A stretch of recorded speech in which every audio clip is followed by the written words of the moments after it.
பாக்ஸ எடுக்க போகும்போது மைதா மாவு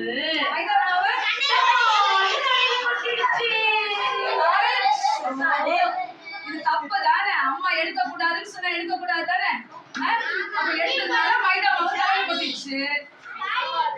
சரி, நீ தப்பு செஞ்சதுனாலதான் உன் தலையில மைதா மாவு கொட்டிச்சு. ஆமா. சரி, என்னடா ஒரு மாதிரி பண்ற?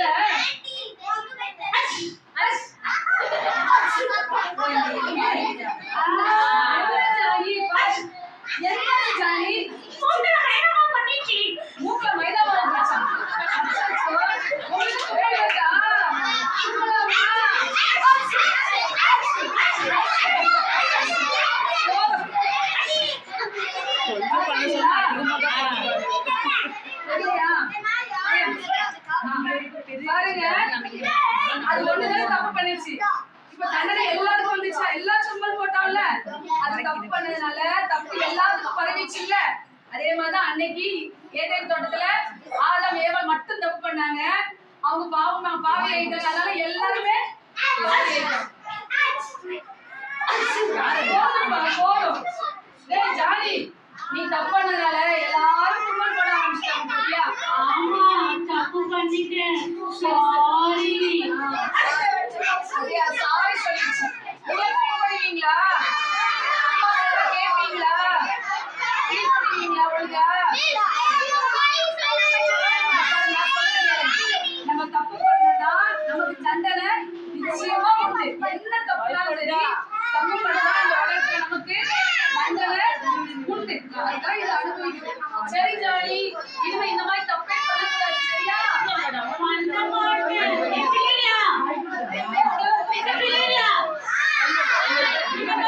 மாட்டேன்.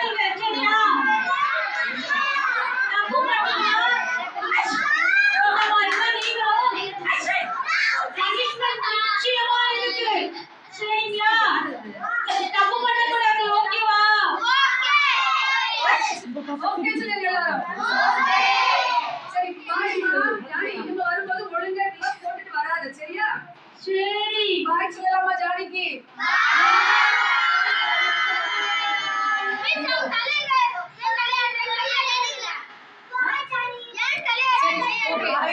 ஜானி இப்ப வந்துச்சு இல்லையா? ஜானி சொன்ன கருத்து புரிஞ்சுதா உங்களுக்கு? அம்மா செய்யக்கூடாது. நம்ம தப்பு செஞ்சது நமக்கு என்ன கிடைக்கும்?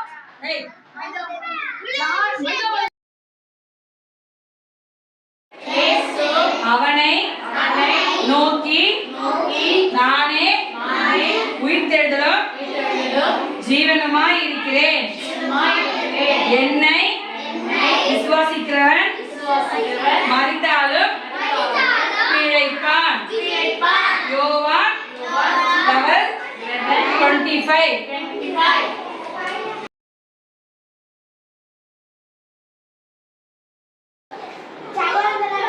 ஹர்ஷா, நோ எடுத்துக்கோ.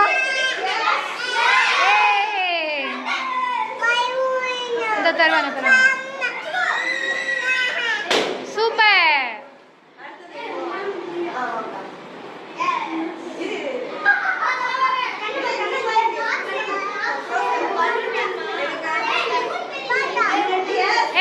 ஐயோ, இந்த டீ ஃபுல்லா பலூன் எல்லாமே காலி.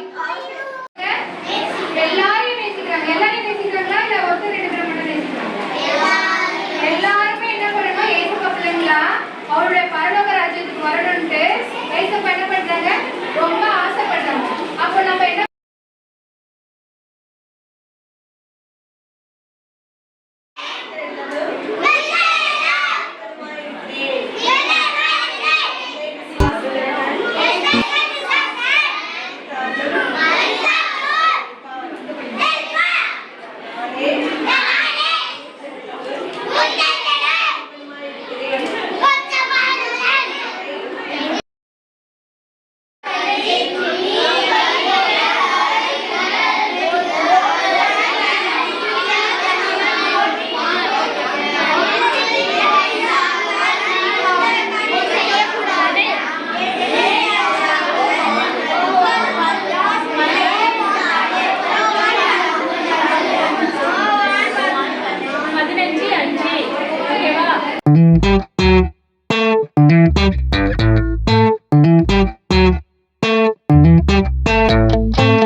நான் அவனிடம் நினைத்திருந்தால் அவன் மிகுந்த கனிகளை கொடுப்பான்.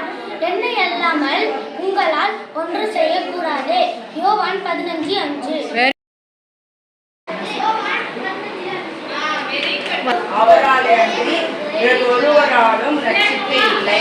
நாம் ரட்சிக்கப்படும்படி வானத்தில் கீழெங்கும் மனுஷர்களுக்குள்ளே அவருடைய நாமமே அல்லாமல் வேறு நாமம் கட்டளைப்படவும் இல்லை. அப்போஸ்தலர் 4:17. ஆனால் அவங்க விசுவாசிச்சாங்க. ஆமா நம்ம ஆண்டவராக இயேசு உயிரோட கூட இருக்கிறார், தேவன் உயிரோட கூட இருக்கிறாருன்னு அவங்க விசுவாசிச்சாங்க. ஆனால் தோமா ஒரு ஆள் மட்டும் அங்கே இல்லை. அதனால் அவர் என்ன சொல்றாரு, நான் நம்ப மாட்டேன். அவருடைய விரல், அவருடைய கையில காயப்பட்ட இந்த விரல்ல வந்து நான் கை வச்சு பார்ப்பேன், அவருடைய விழாவில் கை வச்சு பார்ப்பேன், அப்போதான் நான் நம்புவேன்னு சொல்றாரு. அதுதான் அவர் வந்து விழாவை தொட்டு பார்க்கணும், இந்த காயப்பட்ட கரங்களை கைகளை வச்சு பார்க்கணும். மற்ற விஷயங்கள்லாம் பார்த்துட்டாங்க, இது மட்டும் பார்க்கலன்றதுனால அவிவிசுவாசமா பேசுறாரு. அப்போ ஆண்டவர் என்ன சொல்றாரு, தோமா நீ என்னை கண்டுதான் விசுவாசிக்கணுமா, நீ காணாத விசுவாசிச்சுன்னா அதான் பாக்கியமாங்க. இந்த நீ வந்து தொட்டு பாரு, என்னை விழாவில் கை வச்சு பாருன்னு சொல்லி அவருடைய அங்கேயே நம்பிக்கிட்டு என் கையை வச்சு பாருன்னு சொல்லி காட்டுறாரு. வெளியே விடுங்க, உள்ள விடுங்க, வெளியே விடுங்க, காற்று உள்ள விடுங்க. இப்போ உள்ளே இருக்கிற காற்று எல்லாரும் பார்க்குறீங்களா? இல்லை, அவங்க வெளியில விடுற காற்று நீங்கள் யாராவது பார்க்குறீங்களா? இல்லை. இப்போ எல்லாம் ஜம்ப் பண்ணுங்க. இதெல்லாம் பார்க்குறீங்களா? அப்போ செய்கைகளை வந்து பார்க்க முடியுது, ஆனால் அந்த காற்றை வந்து என்ன பண்ண முடியல, பார்க்க முடியல. அது போல தான் இயேசு கிறிஸ்துவை நம்ம பார்க்க முடியல. ஆனால் அவருடைய செயல்கள், அவர் நம்முடைய வாழ்க்கையில் செய்கிற அற்புதங்களையும் அதிசயங்களை நம்ம பார்க்க முடியும். யாரெல்லாம் அவரை விசுவாசித்து அந்த ஜபத்தின் மூலியமா அதை பெற்றுக் கொடுக்குறாங்களோ அது எல்லாருக்குமே அது நடக்கும். சரிங்களா? செஞ்சா அப்போ பழைய பாவம் செஞ்சா ஒரு எலும்பு மாடையோ ஒரு ஆடையோ பலி கொடுத்துருவாங்க, பலி கொடுப்பாங்க. அப்படியே நீங்க வச்சு வெட்டுவாங்க, அந்த ரத்தம் போகும். அது ஏன் அப்படின்னா அட்லீஸ்ட் அதை பார்த்து நாச்சும் அந்த ரத்தம் போகுதுல. ஒரு ரத்தம் போச்சுன்னா சும்மா ஒரு பண்ணிட்டு ரத்தம் செஞ்சுச்சுன்னா நம்மளுக்கு சொல்லிடுறாங்க.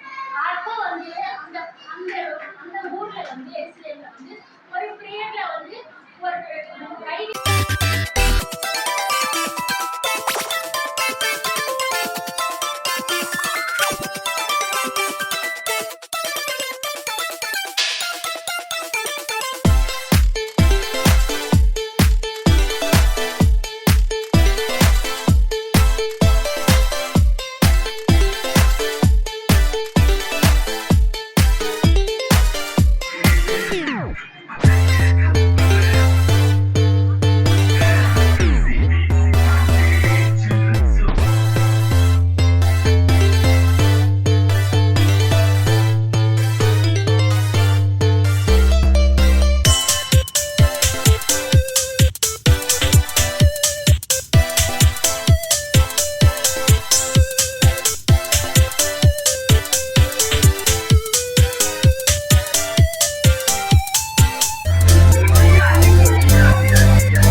போகும்போது வீட்டில் ஒரு பெரிய ஷாக் இருந்துச்சு அவளுக்கு. சரியா?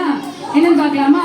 சரி, இப்போ குல்ஷான் என்ன பண்ணிட்டான், பைபிளை வாங்கி நல்லா ஒழிச்சு வச்சுக்கிட்டு வீட்டுக்கு வாரு. அவளுக்கு அதே ஒரு வசனம் தெரியும். என்ன வசனம் தெரியுமா? நானே வழியும்